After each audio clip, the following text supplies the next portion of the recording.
You know what gets on my nerves? Hypocrites. Check this out. This is a church. This is supposed to be a church of God. His face up on the screen. You're praising to the guy up on the screen. You're Christians, right? Isn't this against one of the 10 commandments? Just saying. I'm a Catholic. Went to Catholic school all my life. We had the 10 commandments in our classrooms. So I, for one, know that what you are doing there is against the 10 commandments. You know that commandment, thou shalt have no other gods before me? You know that thing in Exodus chapter 20, verses 3 through 5? Yeah, that commandment. And just in case you don't want to read it, because we know you don't like to read, it says, thou shalt not have any other gods before me. Here's the kicker. Thou shalt not make unto thee any graven image or any likeness of anything that is in heaven above, or that is in earth beneath, or that is in water or under the earth. Thou shalt not bow down thyself to them, nor serve them, for I, the Lord thy God, am a jealous God. Yeah, you heard that? I, the Lord thy God, am a jealous God. Yes, if you worship God, he requires you to be exclusive. It's a requirement, not an option. Here's some examples of how the Lord doesn't like to share. Exodus 32, verses 1 through 35.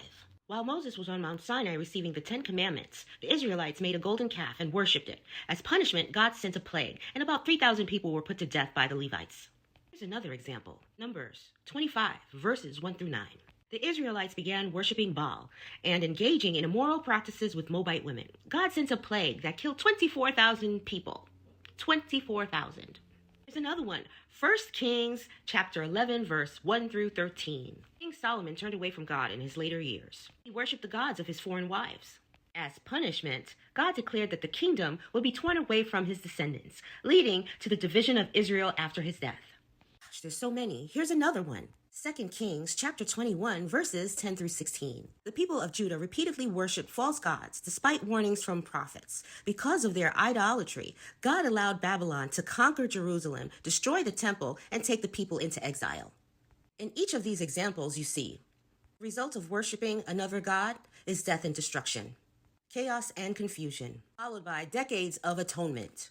So when you're in church and you have a big screen with the face of the current felon in chief, and you are out there with your hands raised, praising, that's a problem for the Lord.